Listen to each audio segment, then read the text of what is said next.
As you are watching this, the Fair Oaks Mall in Indiana has changed entirely. Parts of the mall still remain, but it has undergone a drastic transformation since. However, as we move into the future, let's look back on what once was.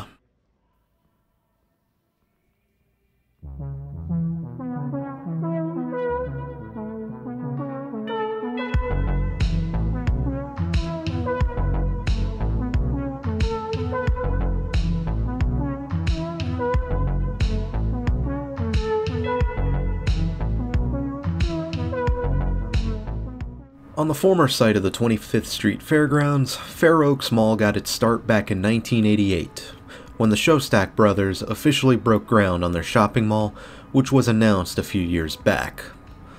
The mall would be known as Fair Oaks Mall due to the oak trees present on the grounds, and was expected to have Kmart, Elder-Beerman, and JCPenney as its primary anchors, along with dozens of inline stores.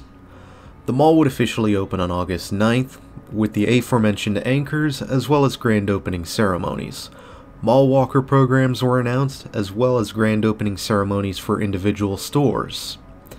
Despite speculations by the paper on whether or not Columbus could support a mall, it did have a strong start, and would even gain a Goodies as a junior anchor in 1998.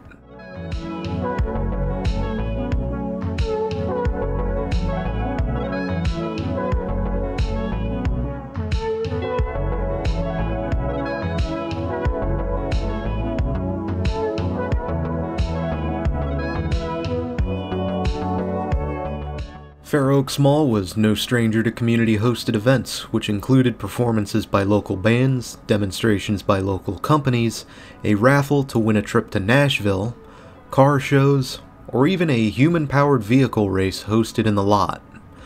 While sifting through old archive newspapers, one thing that did come up was the effect of Pokemon on the city of Columbus and its shopping habits, with Fair Oaks Mall's tenants benefiting greatly from the discovery of Pikachu and all of its paraphernalia.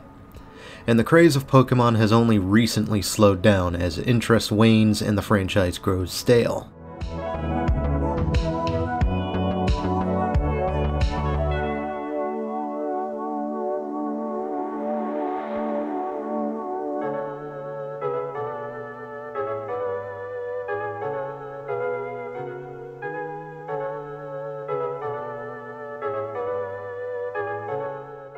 In 2003, Shostak Brothers and Company would sell the mall off to a nondescript company in Jersey known as Fair Oaks Mall Acquisition, and over the 2000s, the mall would begin to stagnate. It's not like Columbus is a bad town now. In fact, on paper, Columbus is pretty hoppin'. It's still growing today and maintaining a thriving downtown. It appears that the Fair Oaks Mall just couldn't compete as it was a product of overconstruction during the mall boom, while downtown held its own, and the internet became more prolific. Yes, Amazon is a factor, but it's not the be-all, end-all that you think it is. That is a gross exaggeration. And besides that, those who do still want to go to the mall are probably choosing to go to Indianapolis instead.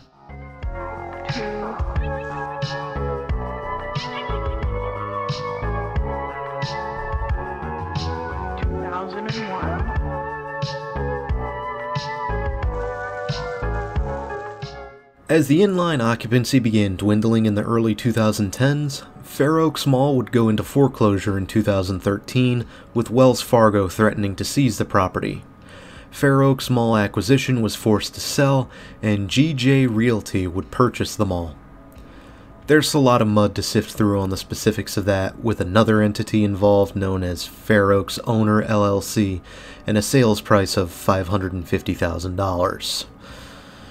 While the new owner promised new updates to the mall in the form of cosmetics, Kmart would announce its intent to close in April 2014. Kmart would at least get filled in partially by Dunham Sports, which remains to this day.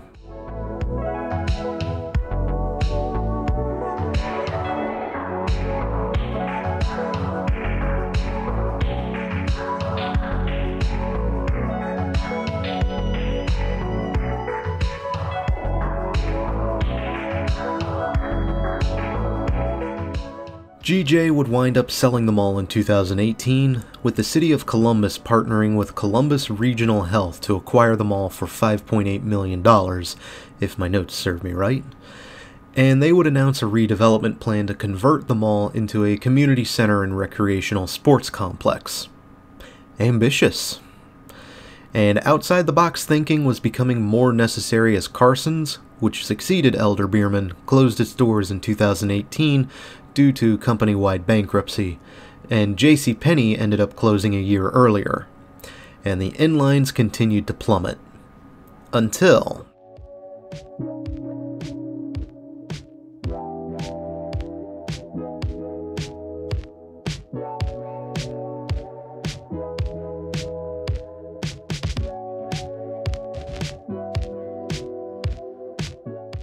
The story doesn't end there. In 2022, Fair Oaks would be renamed and rebranded into the Nexus Park, and the long vacant goodies would be demolished to make way for a huge new building referred to as the Field House. The JCPenney building would also be gutted and reworked to become what appears to be the Parks and Recreation Center, and Elder-Beerman would be reconfigured for a wellness center by Columbus Regional Health. But what sticks out to me the most in researching the future is that part of the old Fair Oaks Mall still remains intact. Now, there's only a handful of traditional tenants, like a few local stores, phone kiosk, nail salon, Dunham's, but there are also 3 well-rated eateries still hanging around. All in all, it does sound like something I'd like to see. I can't say when I'll be back, but I do want to go back.